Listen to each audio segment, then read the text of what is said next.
Welcome back to Fox 40 News at 11. I'm Sunseri Tonsel. 4 months into America's baby formula shortage, the equivalent of 13 million 8-ounce bottles have been flown in to help take the pressure off families in California and across the country. Another 19 million bottles worth are due to arrive next month. Sounds like a lot, but parents are still having trouble feeding their little ones.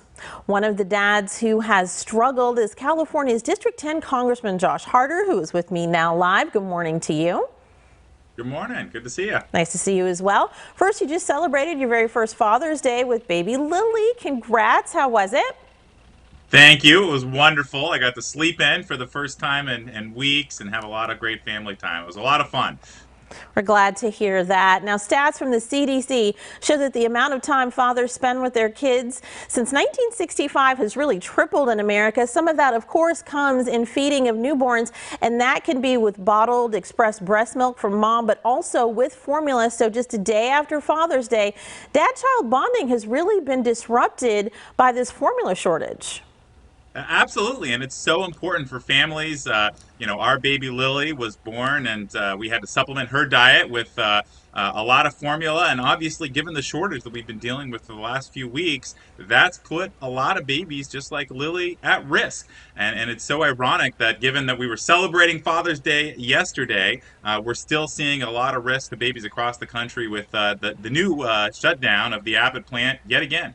I was just going to ask you about that. Now, let's remind everybody the Abbott Nutrition Formula recall shut down that plant in Michigan because of bacterial contamination there. Then we had the resulting shortage. Your family also on a wait list for formula to be able to feed baby Lily. And now the Abbott plant in Michigan that was the center of all of this, they just basically restarted and then had to shut down last week due to damage after some severe weather. What went through your mind when you heard that that plant would be offline again, putting more delay into the supply chain? Deja vu all over again. I can't believe we're going through this once again. And I think this goes to show that our supply chain, especially for baby formula, is so fragile.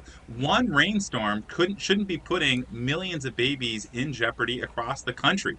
We went through that once, and this just is indicative of how consolidated the baby formula market is. There's only 4 suppliers, and so even one large plant like the plant in Michigan going down has a lot of ripple effects. And we can make sure that we're dealing with this as an emergency. We can continue Operation Fly Formula, which has gotten those 13 million bottles worth of formula to our supermarkets over the last few weeks. But we're going to need much more substantive long-term reform to make sure that this doesn't happen again, because rainstorms are going to happen and we have to be more prepared than we are right now. Yes. Now that the Biden administration is addressing this crisis by allowing formula into America from other countries, more than 24 companies have applied to bring formula into the U.S. We're talking about Bubs Australia, Nan from Nestle, Kendamil from the UK. 3 more flights of Kendamil just going into Texas will be transferred to Target and then made available to their stores nationwide. But the waivers in place from the administration for these companies to do this are only valid until November. Given what we've seen happen this year, why would the government place a cutoff on this in November? Well, I absolutely think that these waivers should last as long as there's a shortage in the United States. But ultimately, this needs to be fixed by ramping up domestic production. We've already seen a 40% increase in domestic production of baby formula through the Defense Production Act, and that's been really successful in making our plants more productive, making sure that they have all the milk, the sugar, even the bottle tops that they need to make sure that they're getting the maximum amount manufactured and out the door. But again, this also needs to be held to the FDA. They need to be held accountable for this as well, because this entire system has failed us yet again, and it's putting babies at risk. Just this past Wednesday, your colleagues in the Senate heard testimony from an economist at the libertarian nonprofit Cato Institute, warning that if changes aren't made to U.S. trade policy, baby formula supply will remain insecure. That sounds dire. What else needs to change? We finally tapped the foreign formula market. What else should we be doing? Again, I think it is about making sure that we have enough people to do the job, both to monitor the amount and also to produce the maximum amount of baby formula that we can. As we've talked about before, there are only 9 people at the FDA responsible for overseeing the entire baby formula market nationwide. We have 3 million babies every year, and there's 9 people in charge of making sure that those 3 million babies get enough food. That's not good enough. We need to make sure that we are holding the FDA's feet to the fire to ensure that those long-term reforms are taking place, to ensure that they have the capacity to inspect more plants. This Abbott plant never should have gone down in the first place, and if the FDA was doing their job, then it wouldn't have.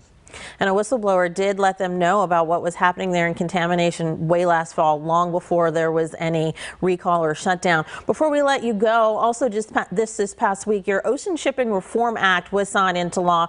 Before specifically baby formula, backlog at the ports, we thought that was going to be the country's biggest supply chain issue. Costs for importing just one container have gone up some 500% in the past 2 years. How does your bill, this new law, help address that?